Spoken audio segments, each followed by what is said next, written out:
Wulfie, we got 'em. Good times.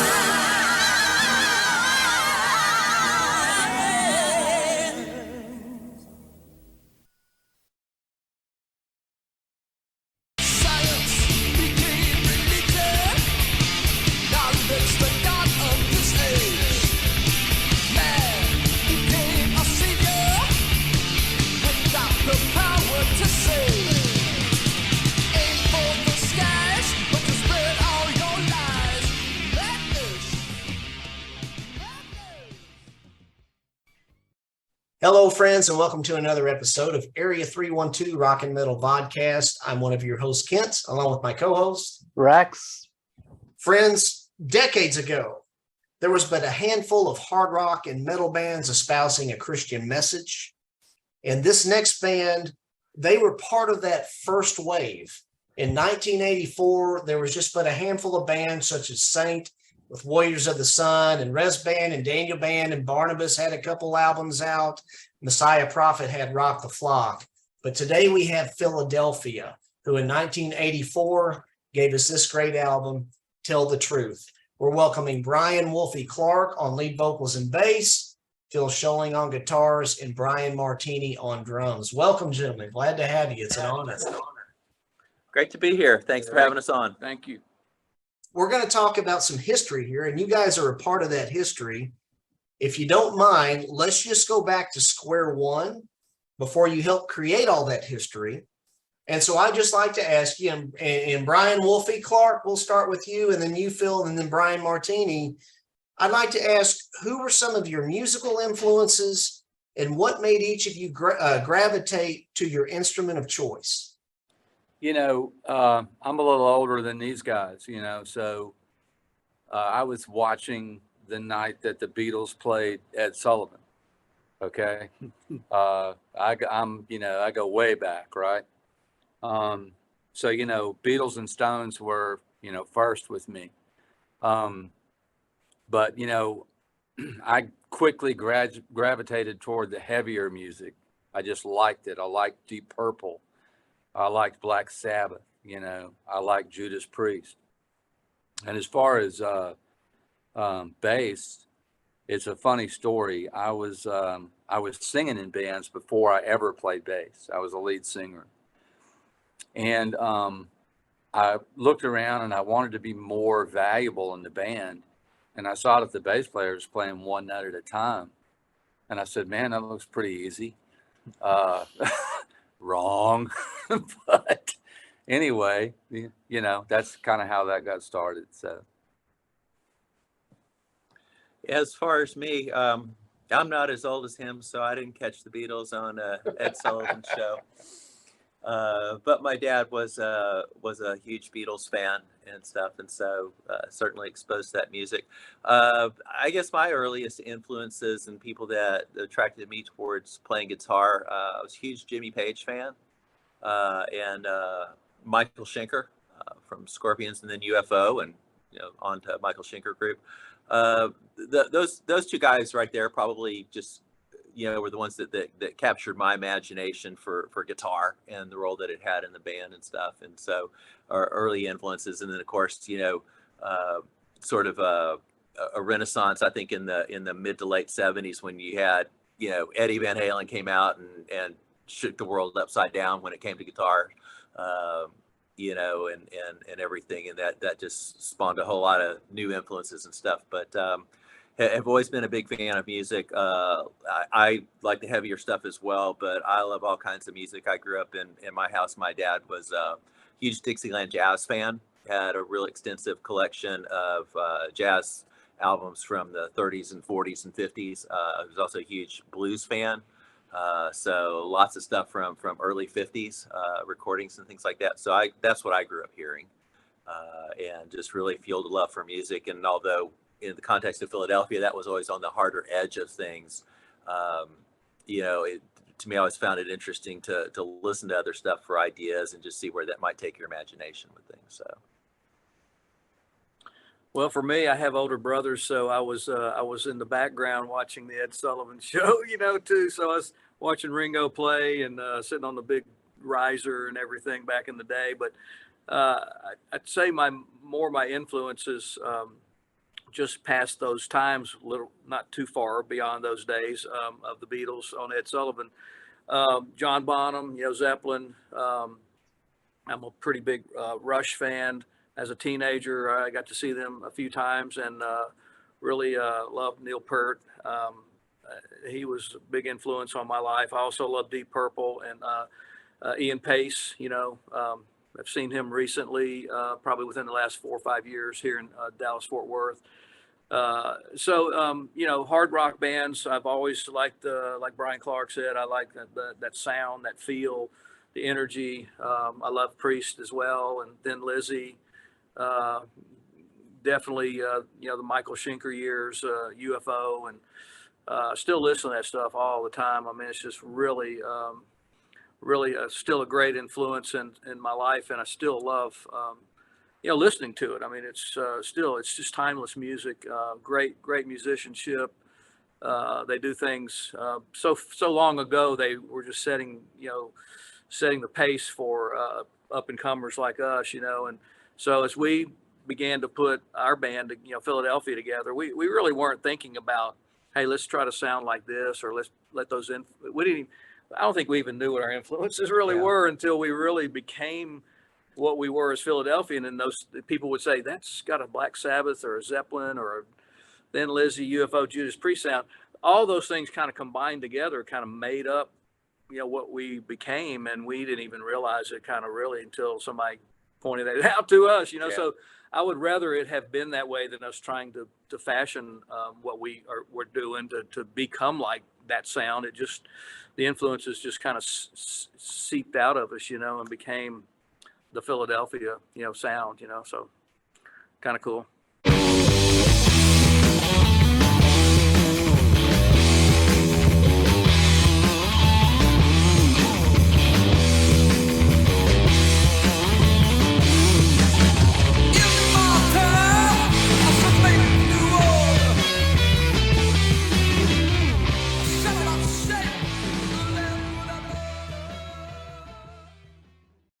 So, gentlemen, before, the way I understand it, before Philadelphia came together, and you guys correct me where I'm wrong, but Wulfie, I knew that you and Brian Martini, you guys were in a band called Survivor, not the Eye of the Tiger Survivor, but in 1979, you all were in a hard rock / classic metal outfit called Survivor, and you released the album All Your Pretty Moves. And so my question to you, Wulfie and Brian, when did Survivor first form? And Wulfie and Brian, were you two friends prior to Survivor, or was it through Survivor that you became friends? Yeah, it was through Survivor, and Survivor, formed originally with another drummer. And, I guess it would be like late 75, right around there. And actually my brother, Kevin, was the first lead singer of Survivor. Survivor. So, then we had some changes. I took over the lead vocals, and then David Hewitt, the drummer, then left, and we recruited Brian to come into the band. And, this is a nice little tidbit here. Of course, we live in the deep South, right? And it gets really hot in Shreveport, Louisiana. But when we first started out, we didn't have anything but a storage building to rehearse in, okay?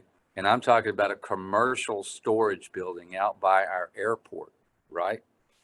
And we would rehearse, the whole band would rehearse several times a week at night, obviously, when we could get away with it.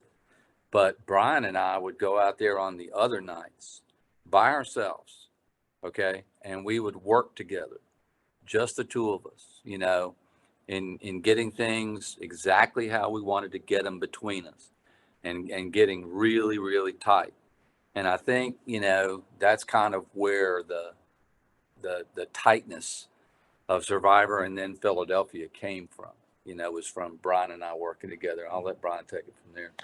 Yeah, when I I didn't know Survivor or any of the members of the band previous to me having an audition to perform or to play with them. So, but I saw them live at a show one time, big outdoor event that Shreveport used to have, a outdoor venue back in that time. And I remember seeing Survivor play that show, and I thought that was really interesting band. Really liked the material, liked their style.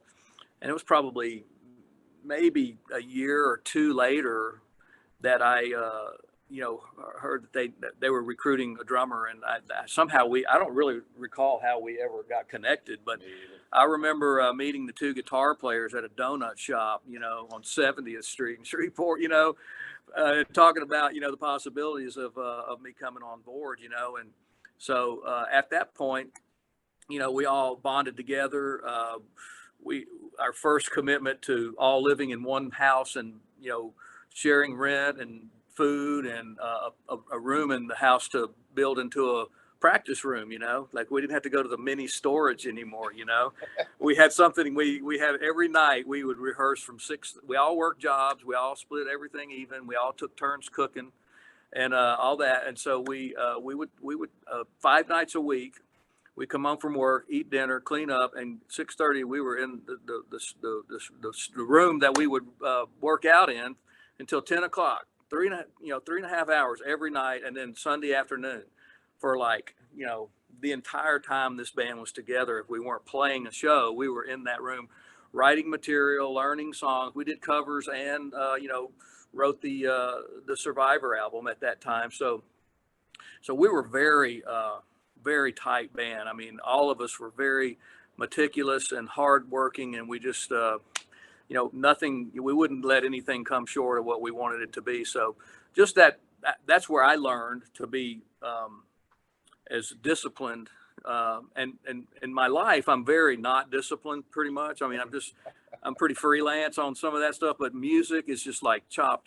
It's got to be this way or it's not going to happen for me. And so I really owe that a lot, I think, to Brian more than anything. I think he kind of recruited the other guys to be that way. I became part of that, and we all just were that. And then Phil came in, and we're all, Philadelphia became the same thing. And here we are 42 years later, we're in my studio at my home in Keller, writing new material. Before Phil got here, Brian and I were editing, one of the songs that we're working on right now, a new material, new project, but us three still, which we can talk about later. But that's kind of the Survivor story and how I got with, Brian, and just, why you're the reason I'm the way I am, really, no. But really, we love each other so much, and it's just over time we have just become a bonded force together,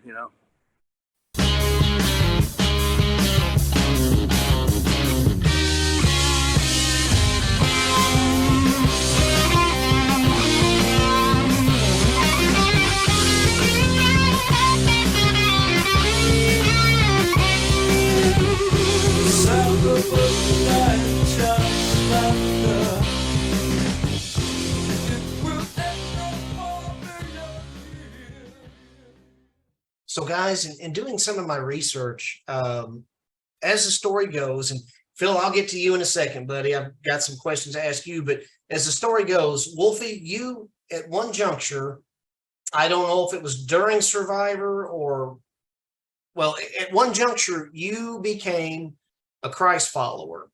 And I don't know if that was kind of what led to you leaving Survivor or whatnot. And then Brian, you also on your own at some juncture became a Christ follower.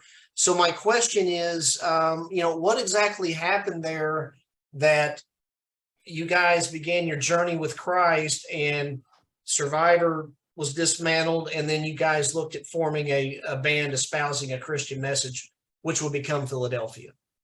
Okay, so Survivor just kind of ran its course. If you can remember back to those times, the dark ages, it was disco, at that time.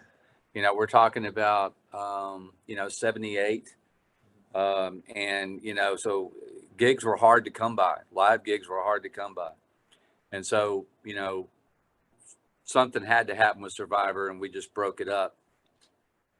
And at that time, I was just really searching in my life, and and asking questions and figuring out what I wanted to do, you know. And it was at that time that that I came to Christ, you know. And so when that happened, I actually thought it was really important to not play for a while, okay? Because that was what I had done on my own, right? I was not sure that the Lord wanted to use that, you know. So I just started attending church, you know, getting in the Word, doing, you know, what I thought I should do. And then it gradually came to me that, yeah, you know, that's what you should do. You should use your talents, use what God has given you, you know. And so we started attending a little Christian coffee house called the Powerhouse. And, you know, at first we had a band that was made up of a couple of the old, you know, Survivor members as well as myself. They didn't continue with it. Eventually, you know, we recruited Phil, and you know, all this time, we still maintained a relationship with Brian, you know, even though he wasn't, you know, Christian, you know, yet. And, you know, we were just loving on him and being brothers and Well, you're one step. I came before Phil, right. but we had the other members of the band Survivor, like Brian said, they had that period of time after the Survivor breakup that they all had searched their lives out and they were looking for something, and the Lord touched their lives, and they all three had accepted the Lord.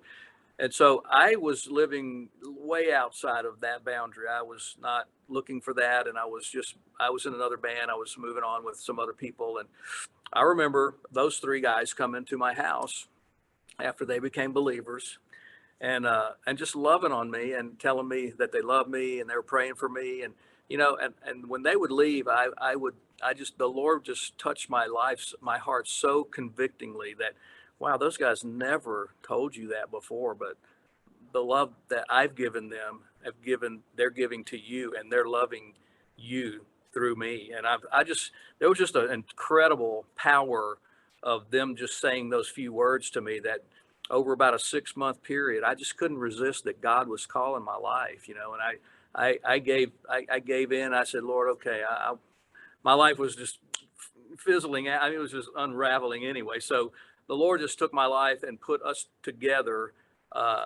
And Brian, they just took me in. We began to search out, like Brian said, is this really what we should do?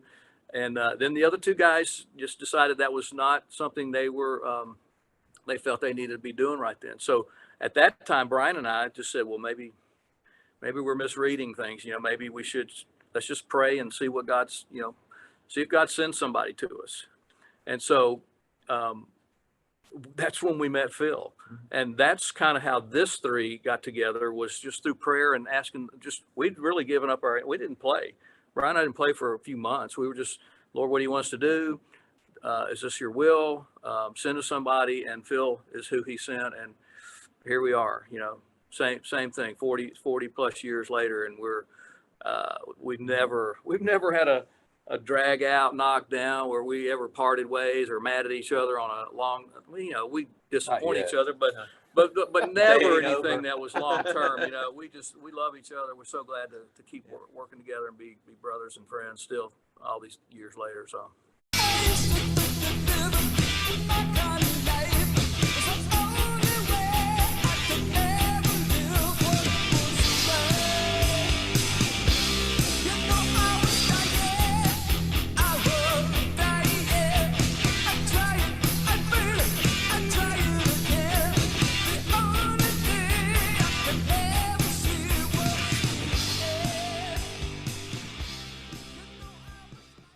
Guys, were you aware of like the other bands that were doing this, like say Resurrection Band and Barnabas and Daniel Band? Did you know that other bands were doing this at all? Did that help you in your decision at all, that you thought this was something that was viable to do? I was aware of other bands, and very grateful for their music, right? One of the very first ones I ever heard was Larry Norman, and we eventually got to actually do a show where we were, Philadelphia was Larry Norman's backup band, which was great. But yeah, the bands like that were very encouraging to us and to me personally, and kind of showed, that, yes, you can do this, and here's a story that many people don't know, but it's very, very, this is pretty crazy. So we used to play a gig, Philadelphia used to play a gig at the state fair here in Louisiana every year. And, we were our raucous selves, man. I mean, we're rocking out, for Jesus, we're having fun. And I didn't know it, but a guy that I would later meet, a guy named Travis Jordan, and his friend Ken, were at the fair and saw us. And then this fella Ken had been searching, in his own heart and saying, man, I want to play music and I know the kind of music I want to play, but I'm just not sure that I can do it for Jesus.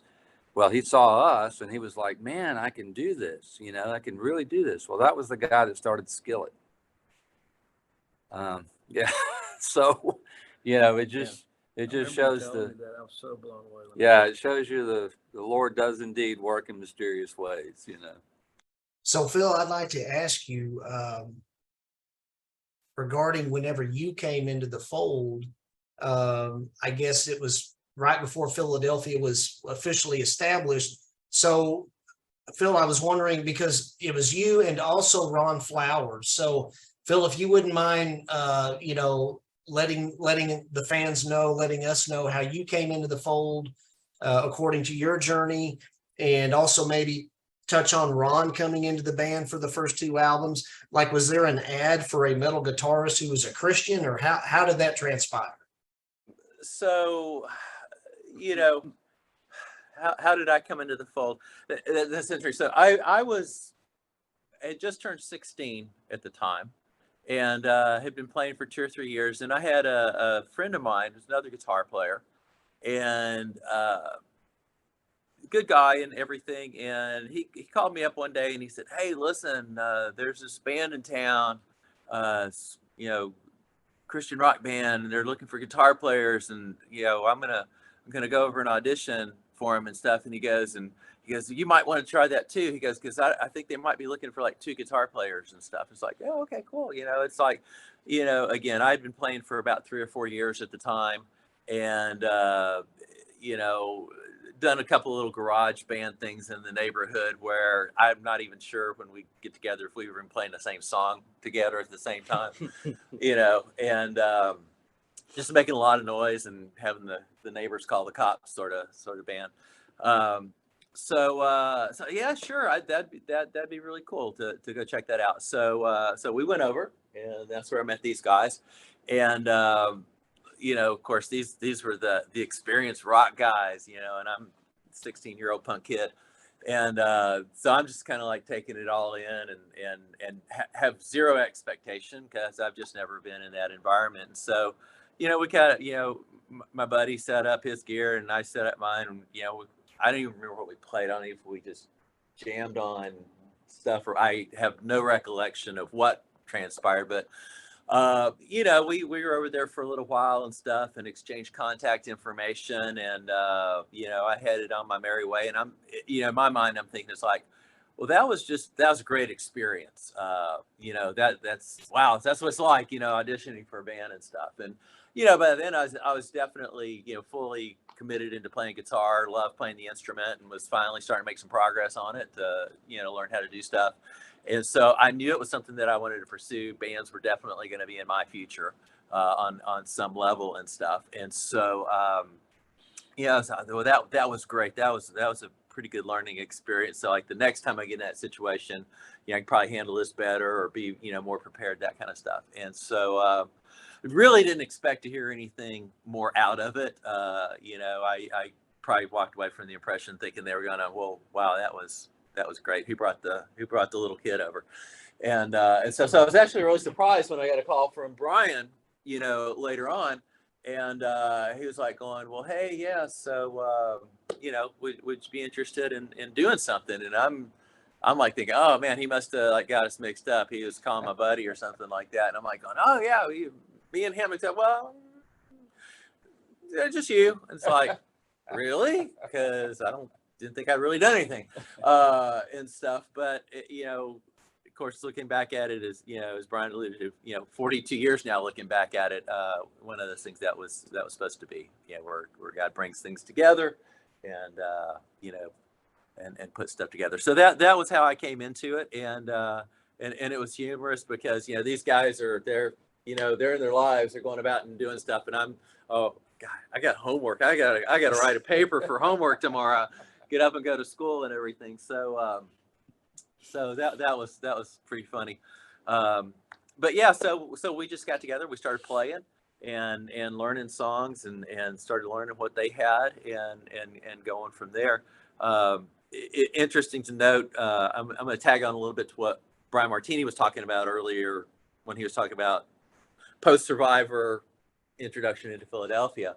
I grew up in, going to church all my life. My family was believers and stuff. And so we were very much, every Sunday morning and, in Sunday school and Sunday night to church and stuff. And, so I grew up in that environment, because of growing up into that, knew all the answers to all the questions, knew the right things to say to elicit the proper responses from the people that were asking you those questions and stuff. But I really didn't have a relationship with God. I knew a lot about it, knew all the Bible verses, but didn't know that. And that was the first thing that struck me when I started hanging out with these guys, was that it was like, there's something different here. There was an intimacy with how they talked about God. I was going to say originally genuineness, but I think that the people that I knew through the church were very genuine in what they were doing. But it just seemed to be a little bit more immediate in what they did and what they said and how they acted. And then, of course, being exposed to that outside of the context of a Sunday environment. Wow, these guys are talking about God on a Tuesday. That's pretty crazy. That began to have an effect. And what it did for me was kind of gave me a clarity between having a knowledge of something versus knowing someone. And, so we would go and we'd have rehearsals, and then we'd hang out after the rehearsals outside the little rehearsal room and just talk, for a couple of hours and stuff. And it was just hanging out, nothing wild and crazy. They never came on with like, well, this and this and that. It was just conversational, and just seeing something in their lives. And I'm like going, yeah, I don't have that. We both use the terms Jesus and God, but there's a difference here. And I remember driving home one night after rehearsal, and they were in the city. We lived south of Shreveport, so we were out in the country and stuff. So driving the country roads at night, and I always describe it as that moment of clarity, that moment of it's like Paul talks about in 2 Corinthians, where he talks about it's just God commanded the light to shine into the darkness. That's effectively when God opens your eyes to the truth of the gospel. It's like that light coming on in the darkness. And I really experienced that. It's like it just all made sense at that point. And it was like, I get it now, and so that really was the time when I started my journey of following Christ. And that was totally through the witness of these guys, and so my whole introduction into Philadelphia in the first couple of months, it was truly in so many ways an absolutely life-altering experience. To their credit for being open to be used by God, and stuff. So that's kind of how I got into the fold.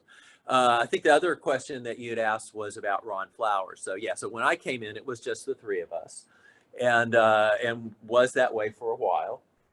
It's interesting. I didn't know Ron directly, but I went to high school with his sister, with one of his sisters. Actually, both of them. His had an older and younger. The older of the two sisters, she was a couple of years ahead of me, so I didn't know her very well, but I knew the younger sister. So she and I were in the same class. So, you know, we got to talking back and forth and things like that. And you know, eventually Ron kind of started coming around, got introduced to him and stuff. And I don't remember at what point really Ron came into the band per se, but I think it was just, we were all be hanging out and it's like, well, you know, all the bands that we really liked kind of had two guitar players, you know, Thin Lizzy and, you know, Judas Priest and, you know, all that kind of stuff. It's like, well, Ron, you know, we should, you know, it's kind of just looks like one of those things that's coming into being. And you guys might have a different perspective on that. But, you know, it just was kind of one of those things I think that came about organically. We weren't necessarily, I think, looking for a second guitar player, but he came across our path. And Ron was a great guy and a wonderful guitar player and stuff, and very, very much part of the Philadelphia family and great friend and brother and stuff. And yeah, I remember back in the was it the Merrick house that we were all had the house together, and Ron and I split a room. So it was like, you know, kind of like what they did in the Survivor days. We were doing the same thing in early Philadelphia days. It's like we worked together, we played music together. You know, there was just pray and just never a time when it seemed like we'd be apart. And Ron and I became really, really dear friends. And you know, we were always off doing stuff and hanging out and having a good time. And so a great part of Philadelphia. I remember Ron as being running, like when we first met him, Mm-hmm. and he started hanging around with us. We didn't really have anybody controlling sound. He Yeah, wasn't yeah, he really a sound guy at all, Yeah. but just, can you just make sure it doesn't feed back, you know, Yeah. pull that fader down if it Yeah. starts squealing. So Ron just became kind of Yeah. the sound guy, and he just hung around with us. He was just a pleasure to be around. He loved being with us. And after a while, I don't know how you knew him more, I think, Yeah. but he was a guitar player. Yeah. So we're like, well, why don't you come play with us, you know? Yeah. So he became a sound guy first for us, just controlling sound, and then became a second guitarist after it was a while. It wasn't like he just jumped right in, but he came along and you guys were a great team. You know? We that filled out the band at that point. Yeah, so. absolutely. I always felt Ron and I complemented each other really well. So. Absolutely.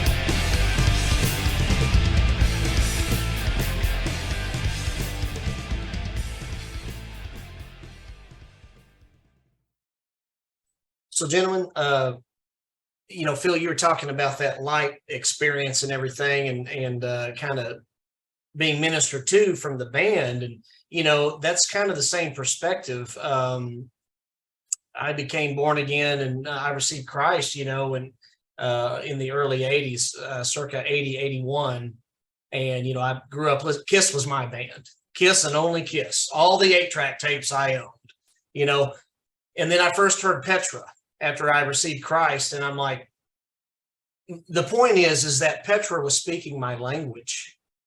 And I'm not to say that I didn't hear the pastor and didn't receive the message, because I certainly did in church. But, you know, the music was piano and organ at the church that I grew up at, and it was very boring. But you people such as Philadelphia and Petra and Daniel Band, you guys were speaking my language.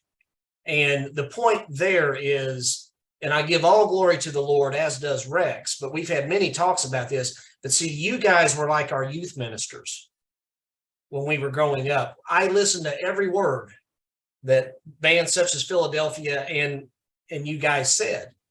And, you know, it spoke to me because you guys were just speaking my language. So thanks for that. And I can relate, you know, Phil, and you were talking about that light experience. And, you know, I'm wondering, I'm guessing you guys have colored lights going on, either that or I'm having some crazy flashbacks from the days of my youth, you know. But that can't be possible because that was a long time ago. So next question. do you all don't drink the Kool-Aid, folks? So anyway, do you all still have contact with Ron? Just out of curiosity, because on Warlord it was the three of you, and then kind of reverting back to the beginning, whose idea was it to name the band Philadelphia based on Revelation 3:7-10?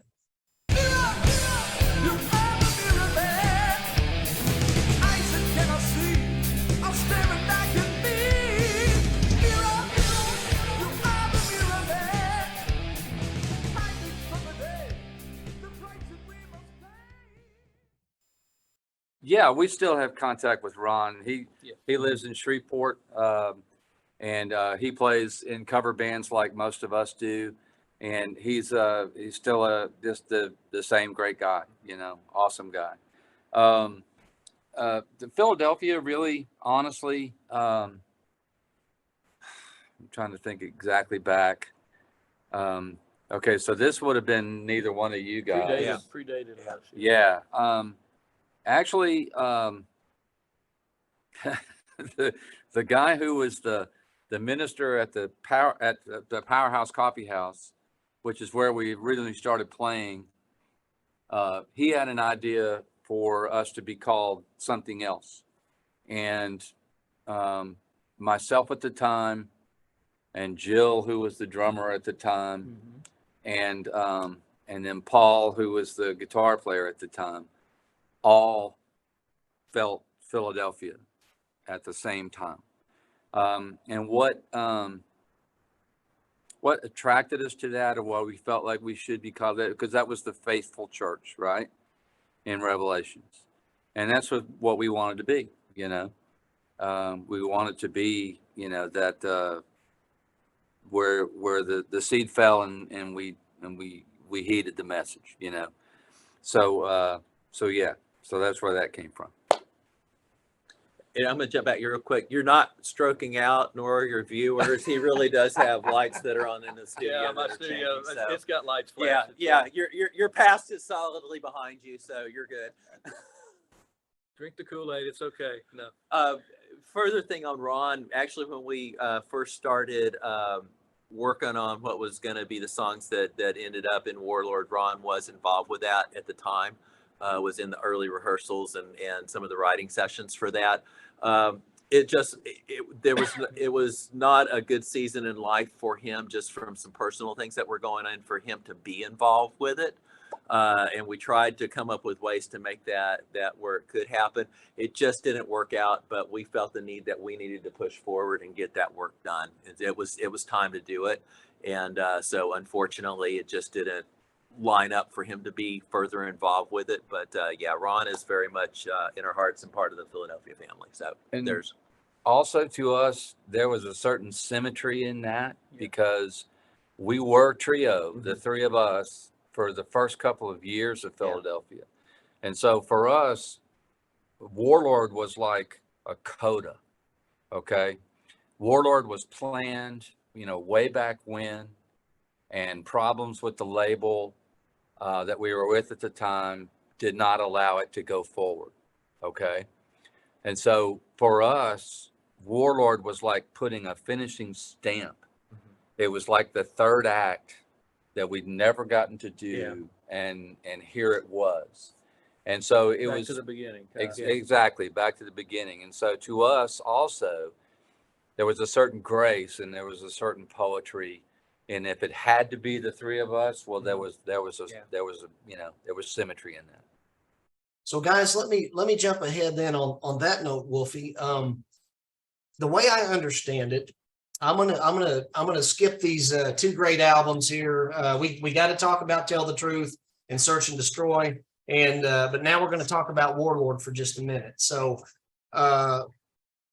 regarding Warlord, the way I understand it, you all retained the title track, and it's on the album, but there were like 7 other original Warlord tracks written back circa 85, 86. And they were going to be on this album, but then I think you all recorded some new tracks, save for the title track. So my question is, what became of those 7 original tracks? And is there any hope, if those are recorded, is there any hope of those original tracks seeing the light of day in some form?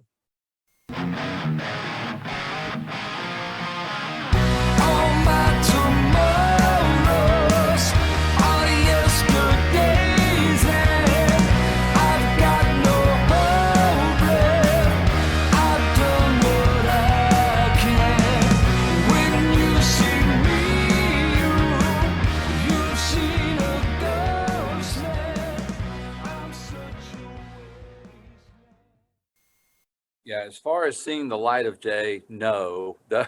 Those were recorded in our rehearsal facility at the time, which was like this cavernous place above this old drugstore, closed drugstore in Shreveport. And so the quality of those recordings is not good at all. And so you wouldn't want to hear those.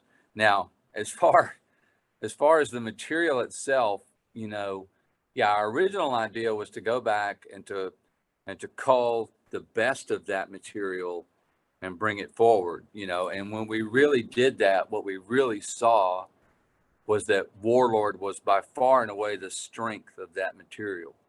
And we felt like that if where we were at now, that we could, you know, write ourselves the rest of the album, and come up with a strong enough album that could accompany Warlord.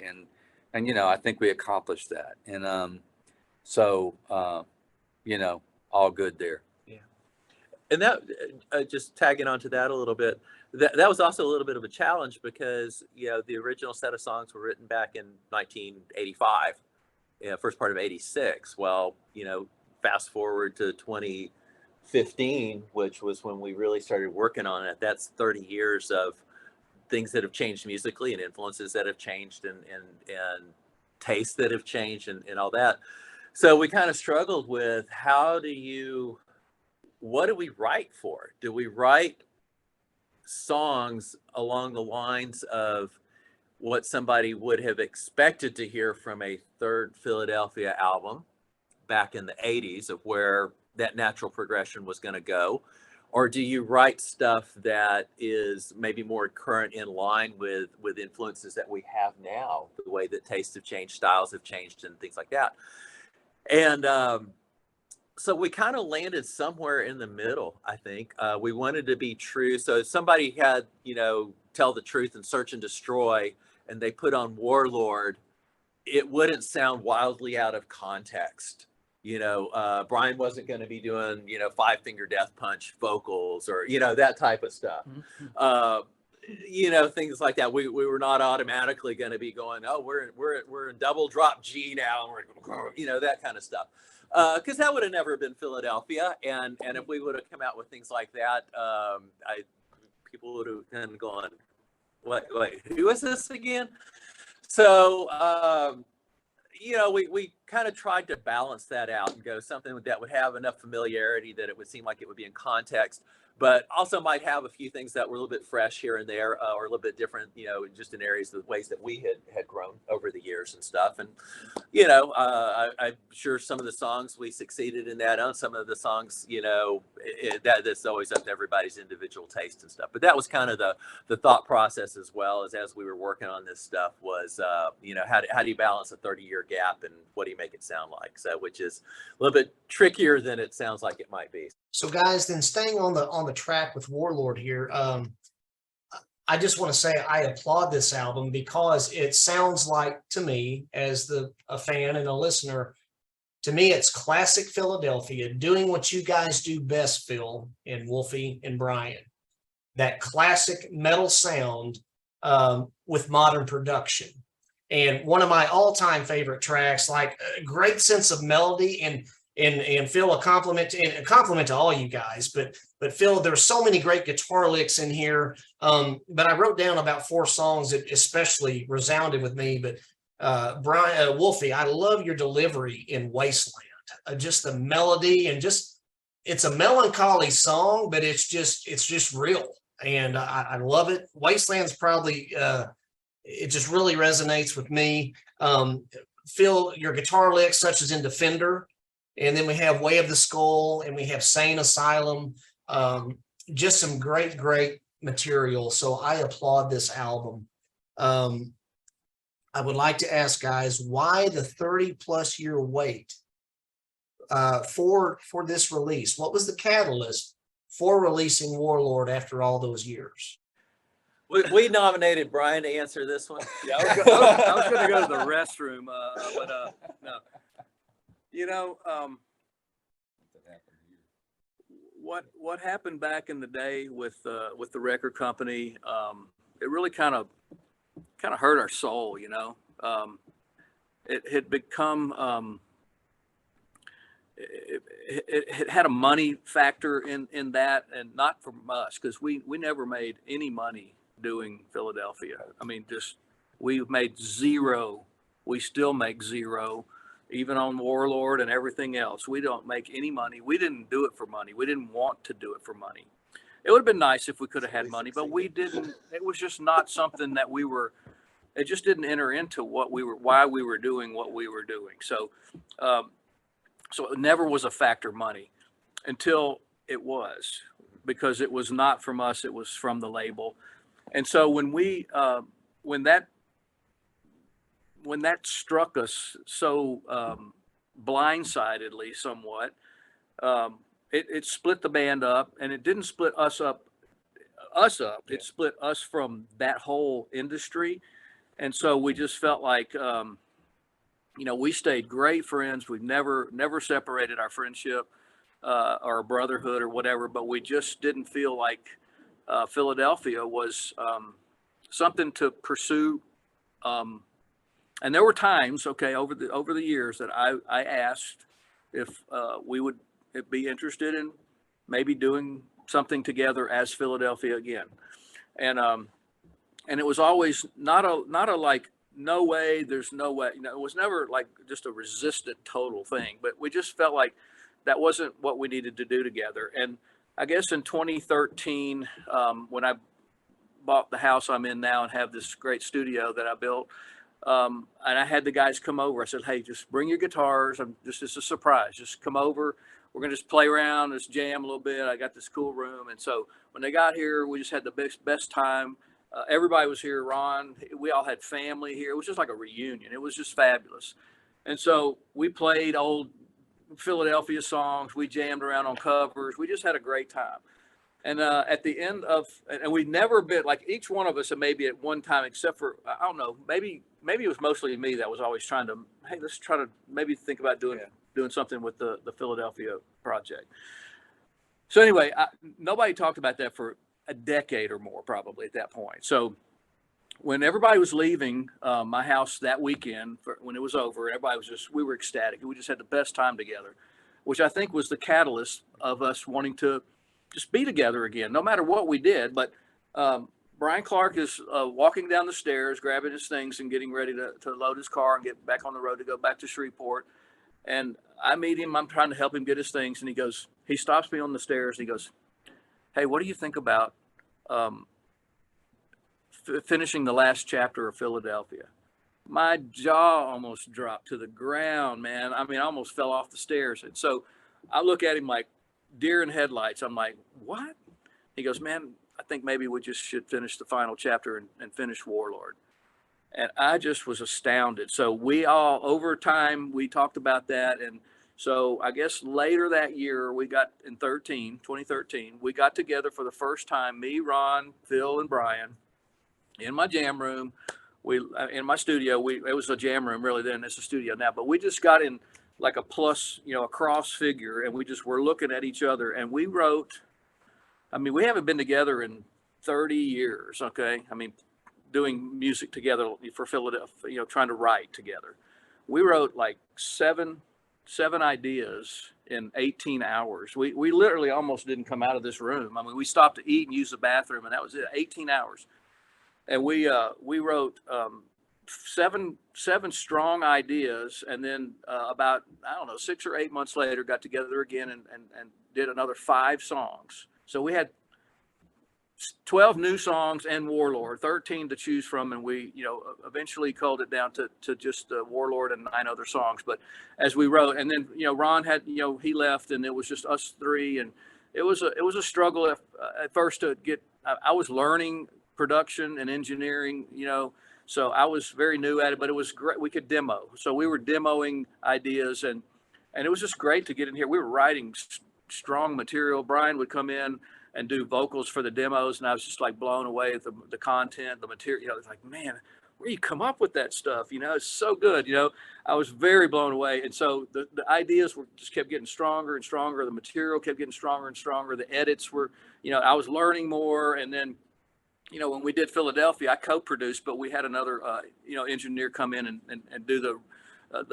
I just needed to focus on performing, and so he mastered and mixed the most of it. We co-code together, but mostly him, and I was learning. And so that's kind of how all that came together, was just blindsided, of us coming together and all of us being on the same page again. Yeah, let's do that. And it was just, nobody was resistant. Everybody was like, yeah, let's do it. First time in 30 years that we had all been, really excited about the possibilities of, and we felt like we owed it somewhat to our fans, because we just kind of fell off the grid, back in the day. And probably most people don't really understand what happened, but it wasn't something like we just fell away. We just, we were just really hurt by what we experienced in the industry with our company that was representing us. And we knew we were, what our hearts were. And we just felt like we had been a little bit,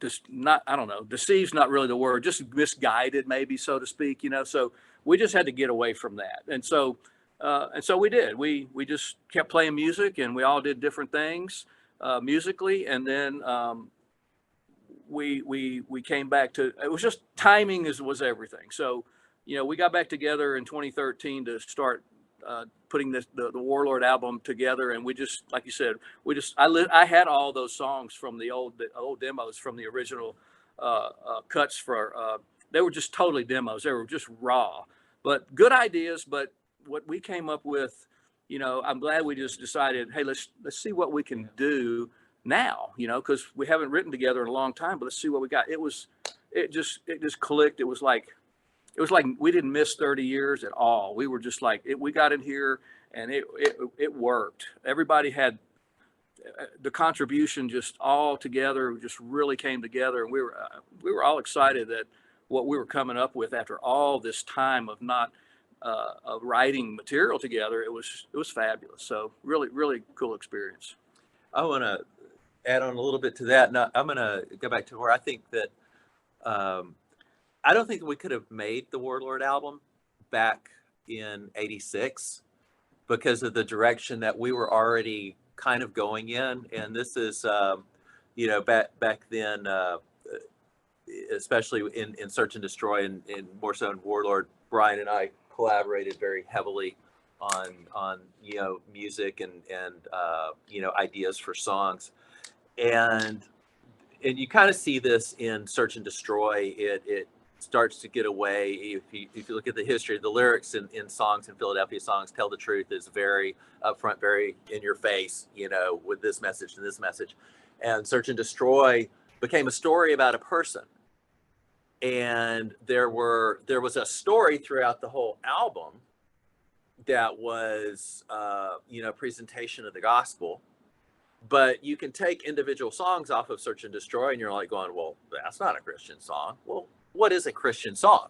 But back then, in the 80s, there was very much a very clear distinction of what a Christian song needed to be. And you needed to get Jesus in there as much as you could, because on the off chance that somebody hear it and didn't hear, Jesus in about every 4 seconds, then it's like, oh, see, I told you, that's that devil music, and stuff. And so that was a thing that Brian and I kind of aligned on very quickly back in the writing of Search and Destroy.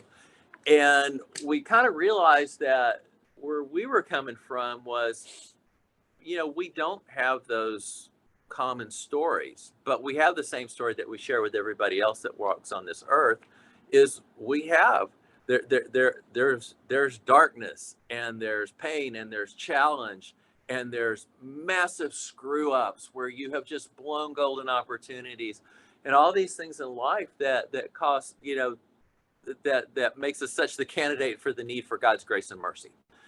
And so it became more than about writing songs that we felt reflected that, you know, that cuts across a lot of people, with the idea that no matter where you're at in life, there's always that idea of hope, and that hope is in Christ.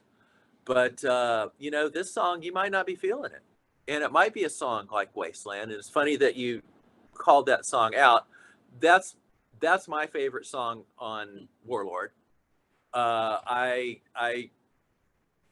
the fourth generation of music of that song that I wrote. I wrote it 3 times before the music, and was never satisfied with it, because it's like, just, you know, never coming to, and that was my last ditch attempt, because I really believed in it musically for where it was going to go. And so I'm very happy with how that turned out. And then what Brian did with the lyrics, to me, were phenomenal. It is by far my favorite song on the record. And I also remember coming to Martini when I brought the idea in. This was not one of the first batch of songs that we collaboratively worked on. And I go, Brian, I'm going to send you an idea for a song. And, you know, I'm a guitar player, I'm not a drummer, so I don't have good sense for things like that. But I said, I'm going to give you one. I have one ask in this song from your drums. You can't play cymbals in it. No cymbals. You're like just toms and snare and kick. No, no splashy. And he's sitting there going, what? And to his credit, Brian came up with a phenomenal drum part. Love it. I love how it drives the song. The song would not be what it was without that, because I think it gives it a real just kind of inner struggle and conflict and anguish sound to it. Not that I'm saying your drumming causes anguish and conflict, but It's what the song needed. But it's what it needed. Yeah. We've known each other long enough. Yeah. But like I said, it really was his lyrics that brought that song home. And it made me glad that we stuck with the idea and pushed it through to completion and stuff. So, yeah. And also to your point, I think it's his strongest vocal performance on the record. There's just so many things lined up in that song that just fit. So.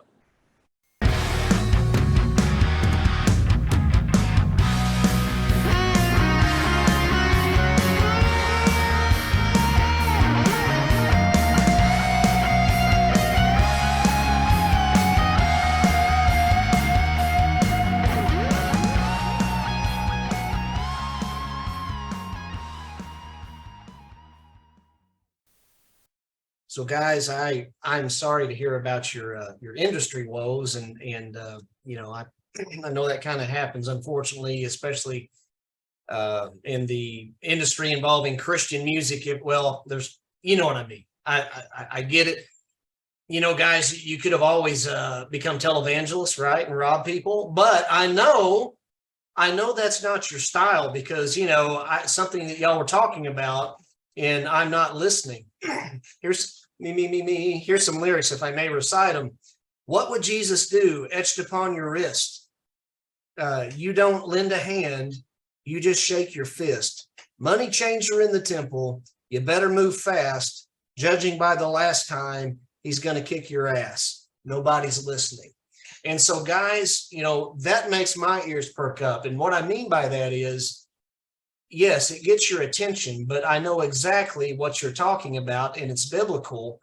And that's one of the, like you were saying, Phil, the mark of Philadelphia. I mean, we go back to, let's go back to Tell the Truth, and let's tell the truth here.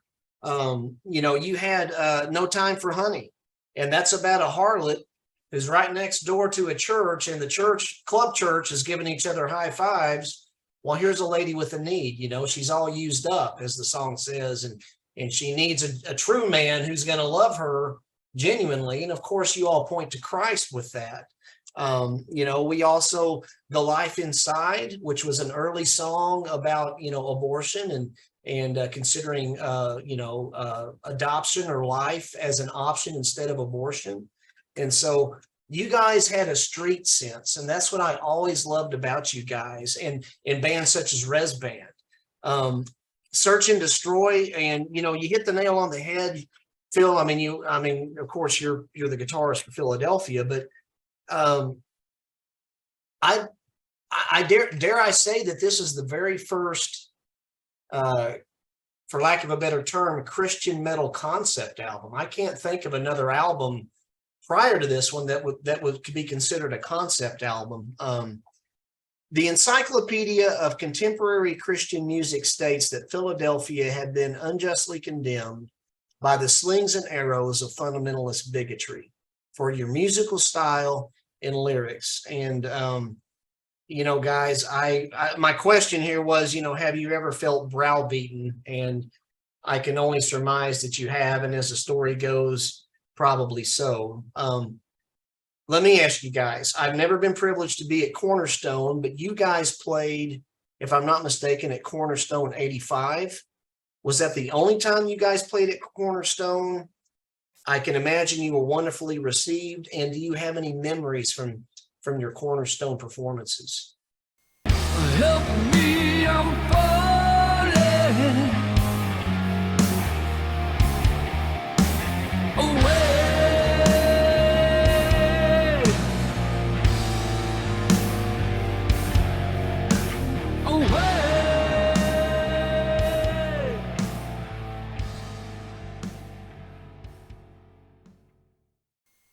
Yeah, we played there 2 years. We played in 85 and 86.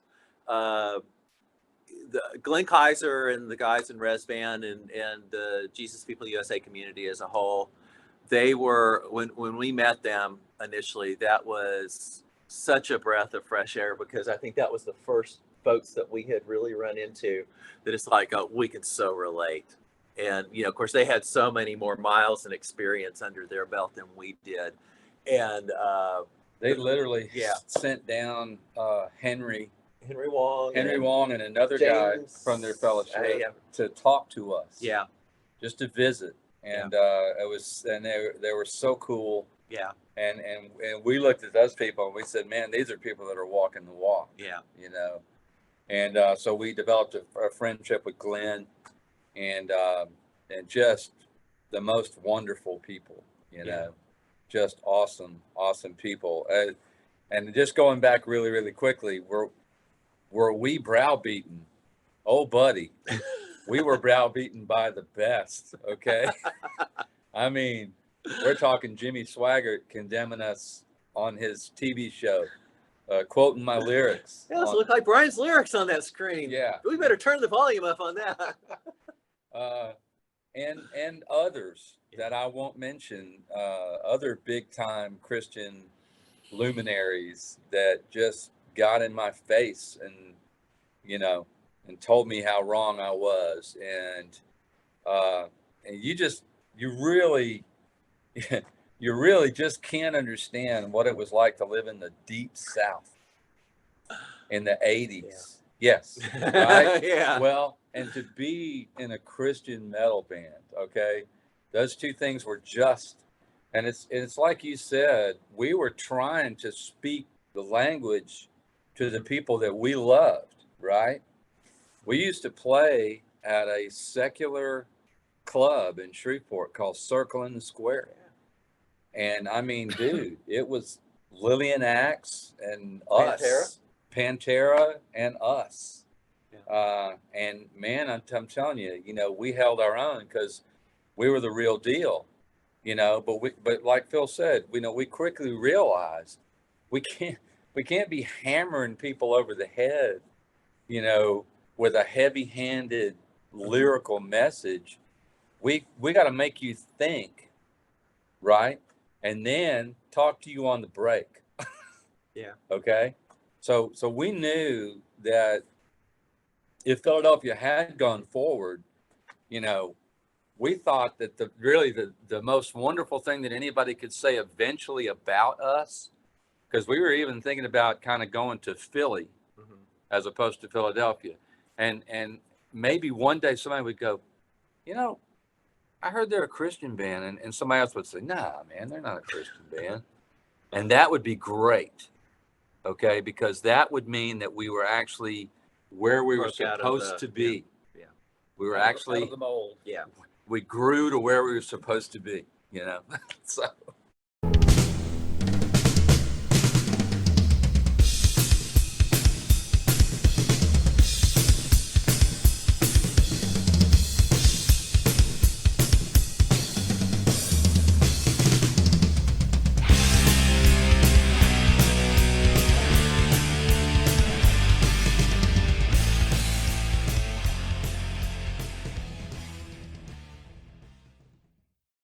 Gentlemen, if I may, a couple different things, and you guys are promoting thought. Is it okay if I just share for just a second?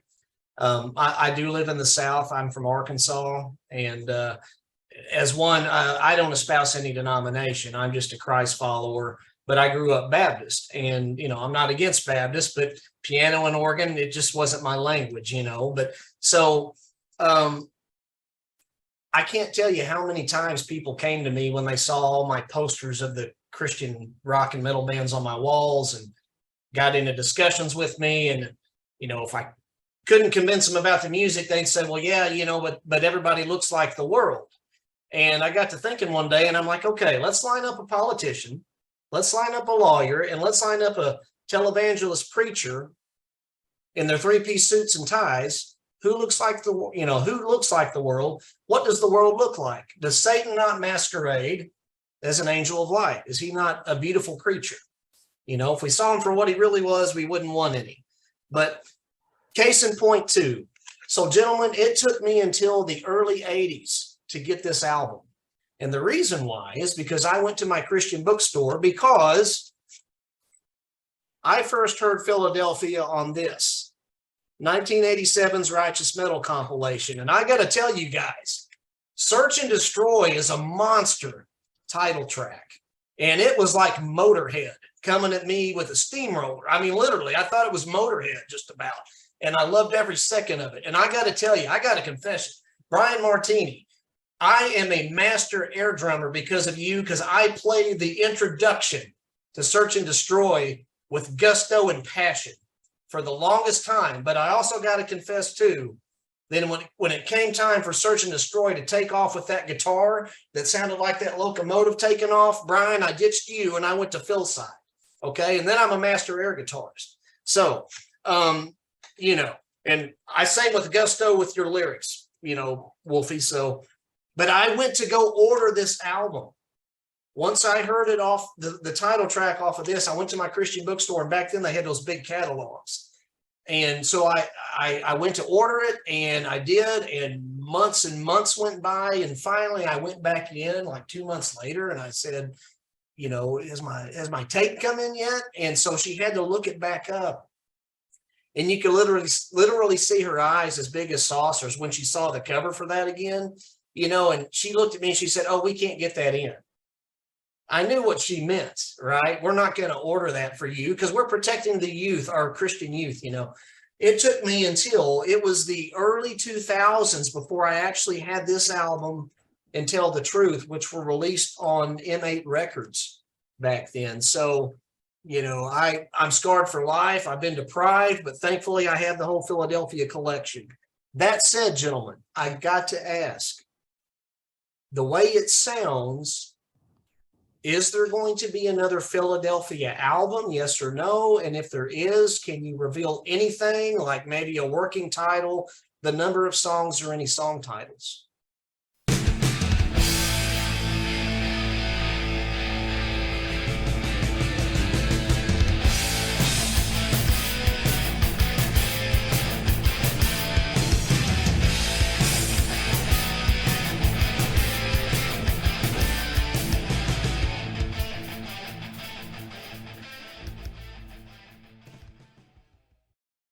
first of all, I'm going to go back. That great drum intro on Search and Destroy actually came from a Survivor song called Another World, that Brian and I had come up with back then.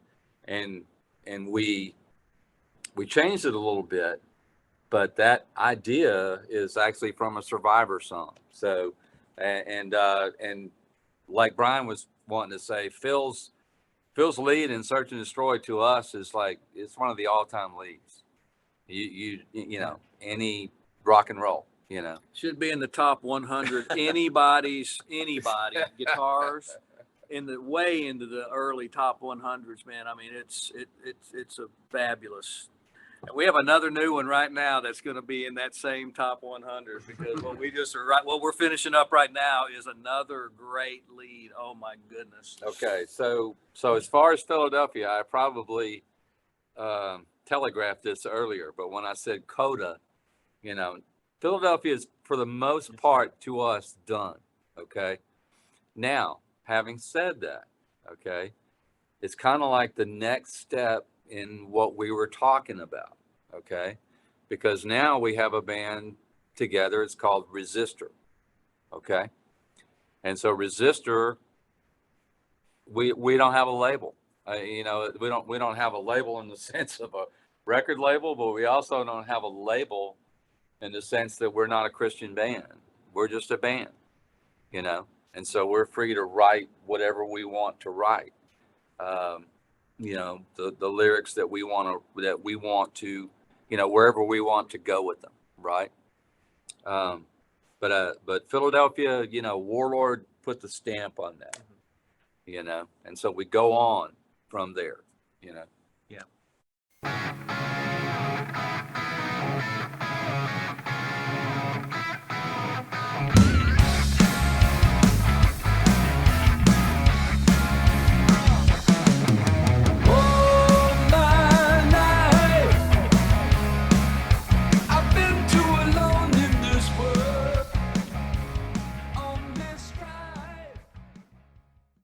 So are you saying that it's still you three guys, but the band name is changed to Resistor? Is that how I'm understanding that then, guys?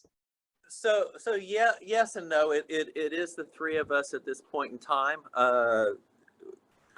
We're kind of at the beginning stages from a creative standpoint, and looking at who else may be involved with the project or not and stuff. We didn't really want it to just be Philadelphia with a different name and stuff. So it's at this point in time, it's kind of at the beginning stages of that. I mean, all of us have come up with ideas and working ideas, and I think a lot of it is just out of the kinship that we have with one another and wanting to continue that on and continue to write and create, and whatever becomes of that, we'll see if it has legs, if it has a life to it, and if it never sees the light of day beyond the three of us just getting together in here and working on stuff. It's opportunities for us to have that time together, creatively, spiritually, and from a friendship standpoint. So in my mind, it's still too early to say what becomes of Resistor, other than it's the name that we're working under at this point and stuff. All right, so good. So friends out there, the band is Philadelphia. Their new working title is Resistor for their new. No, I'm teasing. That's a joke.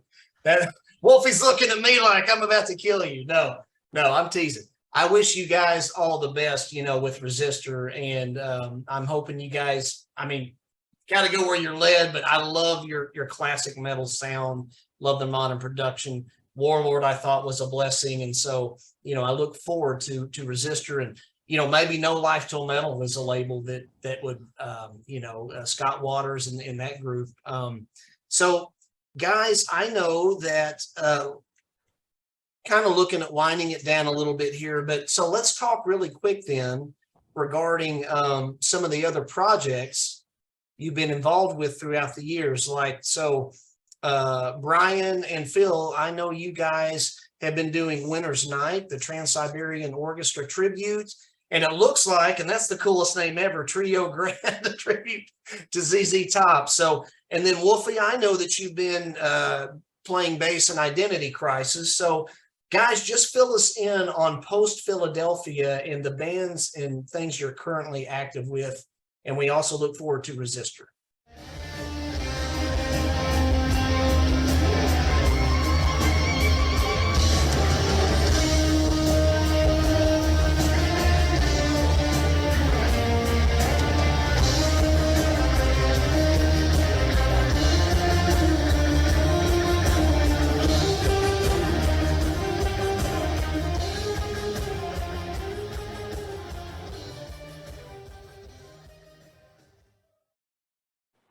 Yeah, you know, I play with Identity Crisis, and we play all over the region, and I also write. You know, I've written a couple of different novels and a book of short stories, and you know, I'm an English major, right? You know, I went to college to be a high school English teacher, you know, which is something I think I share with Sting and Ian Hunter, Mott the Hoople, and you know, literary seems to be a way, you know, and go hand in hand with rock and roll. So that's what I do.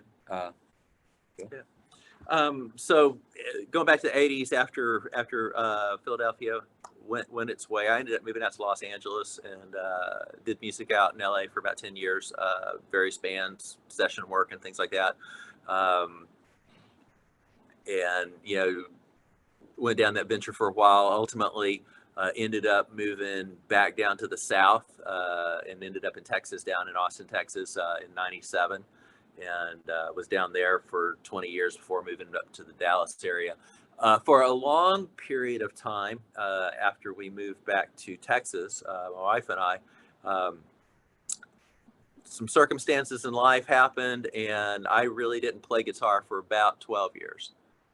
Just sold all the gear, and it wasn't a priority, wasn't something that at that stage that was on my horizon to do. So that probably contributes a little bit to the length of time and the larger Philadelphia story, because there was a very long time where I didn't have any gear, wasn't playing, wasn't going to have an interest in it and stuff. That changed back around 2010, 2011. Circumstances changed and made that become a thing again.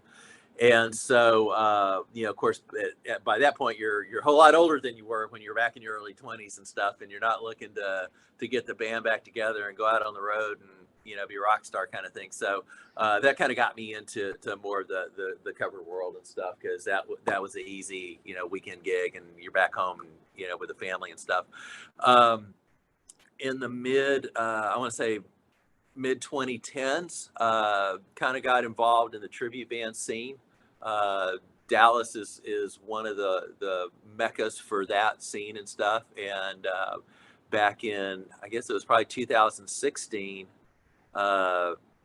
2017, started playing with a Heart tribute up here in the Dallas area, and did that for about a year and a half. And then they kind of changed directions on what they were doing and ended up with another Heart tribute band that was in the Dallas area. So I've been doing that. The name of that band is Even It Up, and I've been playing with them for about 5 years now. I feel like I've played Barracuda and Magic Man as much as Roger Fisher has, except he gets the royalties. I don't, but I'm not bitter about that. So I actually had the opportunity to play. We did a show with him at House of Blues a few years ago, where he and his brother Michael came down, and he came out on stage and joined us for a few songs. So I do that. Also involved with an Evanescence tribute band called Ever the Essence. And then, as you alluded to, Winter's Night is the most current thing that we're doing, that Brian and I have the opportunity to play together in. We are both huge fans of Trans-Siberian Orchestra. As I tell people, when I heard TSO for the first time, it was like, wow, that's like Christmas music for me. Yeah. And it was life-changing, because I grew up very traditional family, and that was sing along with Mitch Miller, and Bing Crosby Christmas stuff, and that just never worked for me, and stuff. So hearing TSO play those songs, it was like, wow, that like clicked off, kind of in a way, kind of like you talked about in the early 80s. It's like, wow, these guys are singing Christian music, but in a way that I can relate to. You know, they're speaking my language. TSO did that for us. So we did that this past year with several friends of ours, several musicians from across the state of Texas, and had a great time with it, and looking to expand upon that for this coming year. And we'll see what legs it has and stuff. But for us, for me personally, it's just there was 12 years of my life where I never saw myself picking up a guitar again and playing music. And so the fact that I've been able to get back again to where I can do that every time I get on stage, every time I pick up a guitar, I feel like that's an absolute gift in that moment of time that God gave me back to be able to do. And so I do whatever I can. It's great fun.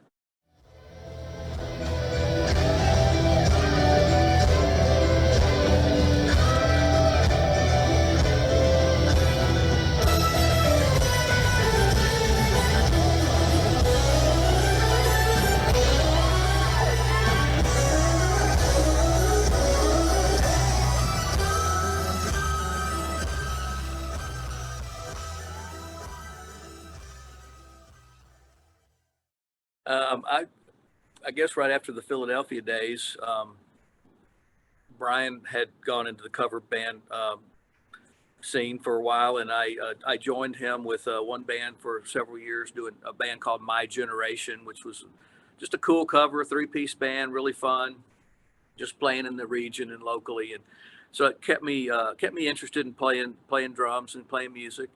And then life happens, you try to do that part-time with your full-time, business. I was a business owner at the time for many years. And so I played more as a hobby almost, so I always had my hand in on it. But I guess when I moved to Dallas area, the music scene was just totally different than I thought it would be over here. And the tribute world was just starting. I guess this was probably when I started playing music here, was back in 2009 or 10. And I had no idea that was even a thing, and so I got connected with a Zeppelin tribute band.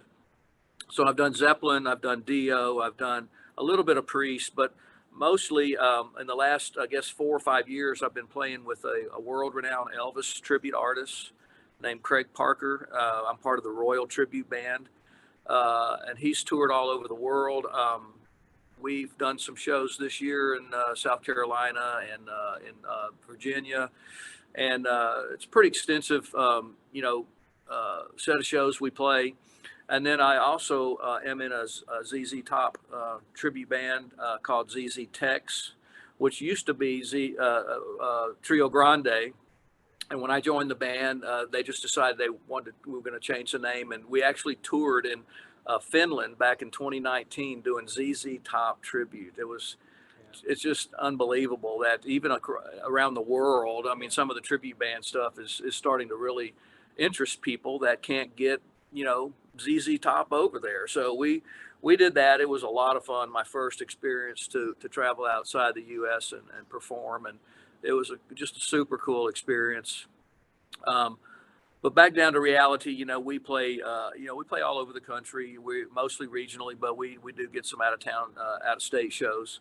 But that's nothing is more exciting for me to be working with these guys. And like we said, if Resistor or anything we do in the studio, and our gifts of writing and producing and just creating music together, if it's just between us three, it's a blessing beyond compare, because we've written over 100 songs together over the years from 1981 till this day, and we're still, we're working on 17 ideas right now. They just don't stop coming. I mean, the ideas are gifts of all of our talents, and I just can't think of anything I'd rather do. If I had to take everything else musically out of my world and choose one, I'm sitting right in the midst of what I'd choose right here with these two guys.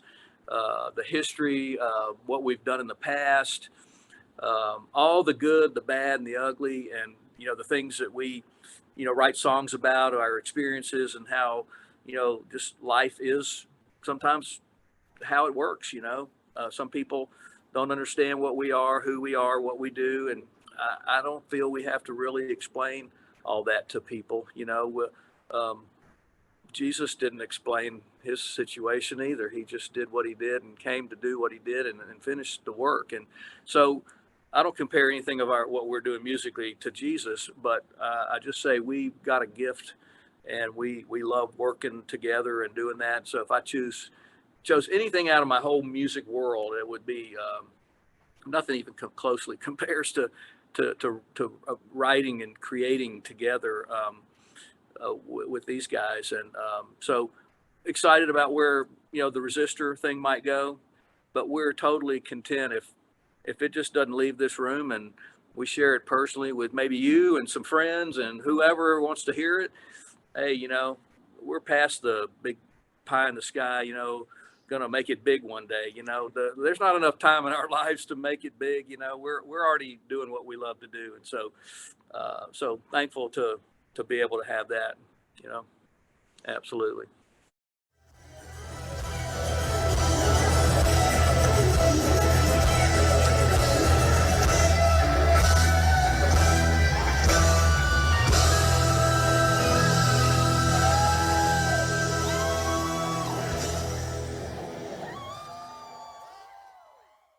All the Warlord tracks are still on iTunes and all of that for anybody to download and to enjoy. And the Resistor tracks will be as well. We have an agreement where we can post our own stuff. So Resistor is spelled with a U-R. It's RESISTUR.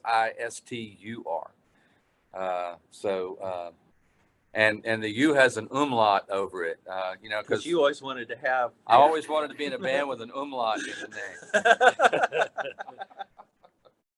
Now there's you only, and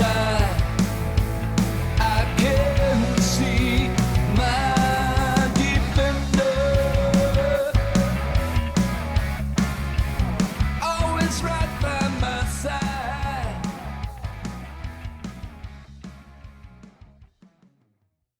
So, gentlemen, I know that this doesn't help pay the bills or rectify the past or anything like that, but I just want to say that Rex and I are just but two small representatives of the people, the young people at the time. I was 13 when Tell the Truth came out, and I was 16 when I first heard you guys from the Righteous Metal compilation, and it was enough that I sought you guys out. And I know this doesn't help pay the bills or help with any of the browbeating that you all received in the past, but I want you guys to know that you guys have touched young people. And here we are today as older people, but I just want to say thank you. And I hope that's something in your heart, that you can, it wasn't for naught, it wasn't in vain. And thank you guys for the great message and the great music through Philadelphia. And I look forward to Resistor and, future endeavors. Gentlemen, if each of you could make a brief statement to leave a lasting impression with your fans, what would you wish to tell them? And like we said, got to understand this. We never did it for money. Yeah. Okay. I'm so glad that we didn't do it for money. Yeah. Okay. Because money doesn't last, brother. But that's what is laid up, man. That lasts. And just love to you guys. Thank y'all so much for listening over the years. We appreciate it. Every now and then, I meet a Philly fan, and it's always warms my heart, so thank you from the bottom of mine. Okay. I'd echo that as well. Nothing was ever about anything that belonged to this world. I look at the riches that I've gained as far as being a part of Philadelphia, which is these two guys, and the influence that they've been in my life, and being reflecting the light of Christ for the light moment that we talked about earlier and stuff. So from the very beginning of this, I have gained so much more than you could ever put a dollar amount on, because as Brian said, that doesn't last. That's you think of the story of the rich man. You fool, don't you realize that tonight your life is required of you? And all I would say is you always have these ideas and plans that you have for how you think your life is going to go, or how you want to go and stuff. And then you start walking down that path, and you hit times in your life where you wish you could see around the corner and over the hill and across the valley and stuff like that. Because you think that would make it so much easier if you just knew where everything was headed and stuff. And what I've learned over the years is that, Jesus never called me to see what was around the corner or over the next set of hills. He said, follow me. And all I have to do is, whenever he picks his foot up, put my foot where his foot was. And if I keep doing that, then I'm going to end up exactly where I need to be around the corner and over the hills, which is following him. Took me a long time to learn that. Took me a lot of hard lessons of sorting that out. But in the end, that's really where God has brought me. And it's a wonderful place to be, because now I don't have to care what's around the hill. I just have to follow. I'd have to say there's no more valuable riches than the words that just came out of your mouth about how we affected your life. And I have personally come to hear those same things from 12-year-old, 13-year-olds that are now 46 to 50 years old that I've met personally, that sought me out actually. And I didn't understand why they were, because we were Philadelphia. We weren't we weren't Kiss, we were just Philadelphia, and they tell me that same thing that you just said, that how we affected your life, and our music spoke to you, and our music is not salvation, but it's because of the salvation that Christ gave us, and we write and tell a story, and God gave us these songs. We write with the gift and talents, and to have somebody like yourself and others, that have personally said those same things to us. And there's many of them. I know we all have those collections of those voices in our heart and heads and soul, but there's no value we could put on that is beyond, anything we ever could have thought to accomplish, or that's the best payday we could ever get is what you've just said. And those words chime in with many others over the years that we've crossed paths with. And so that totally means everything to us, that we, like Phil said, Jesus's foot, we go into that same footstep. And if we do that, we don't get off the path. And so not seeking after anything monetarily we never even thought about that. We just never even came into our process. We just never thought about that. We didn't want that. And so to hear that and know that we've not steered off course to fish in a pond that we shouldn't have been fishing in, just to get our bills. We don't, our bills have been paid just fine because God's provided many other sources for that. And Philadelphia, if the riches of His glory is people like you, I just can't even add to that. It's just so wonderful, those words that you said. So thank you for this interview. Thank you for, how that has affected your life, and hopefully, that you're doing this interview, it touches somebody else down the road, and they see, those same, that it touches their life in the same way it did yours. Thank you.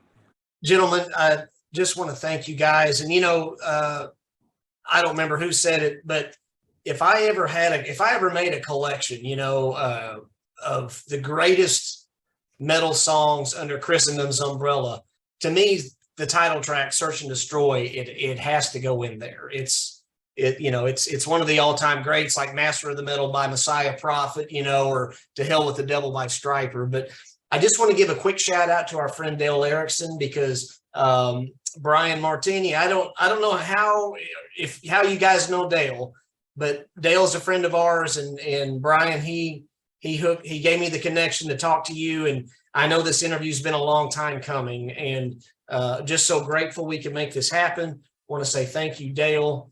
We'll turn it over to you Philadelphia guys here in just a second. And then after that, Rex, if you'll lead us, guys, we'd like to keep the main thing, and read a brief verse of scripture before we close out. So after Rex reads a brief verse of scripture, please hang around one more moment before we close out. So in thinking about your name and what scripture I wanted to read, I do want to say, I always thought the name in your logo was really very cool and unique, and it was very identifiable. And I'm just going to go with the verse of where your name came from, and that's in Revelation chapter 3, verses 7 and 8. And it reads as follows. To the angel of the church in Philadelphia write, these are the words of him who is holy and true, who holds the key of David. What he opens, no one can shut, and what he shuts, no one can open. I know your deeds. See, I've placed before you an open door that no one can shut. I know that you have little strength, yet you have kept my word and have not denied my name. And I just think that verse is very encouraging. And as we know that church was really struggling and doing all that they could do for the Lord. And so I think we just need to know that the Lord knows when we're struggling and how we're doing, and tries to uplift us. So you guys can't shut Philadelphia. It's got to stay. No, I'm teasing. I'm teasing. Guys, we're going to sign off to our viewers out there. Do y'all want any last words, guys? Thank you, everybody, for watching. Thanks. Bye-bye. Bye.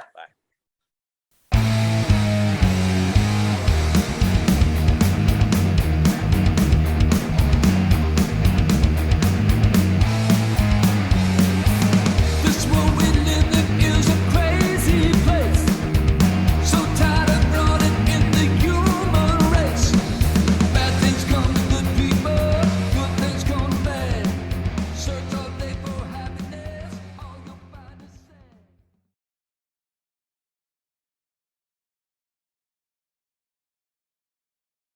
sad. I think one thing, though, this stuck out to me in some comments made earlier, is I think that when you put this interview together, I think a lot of people would really enjoy seeing your air drum performance to the start of Yes. Troy. So if we can make that happen, I think that would be worth it for us.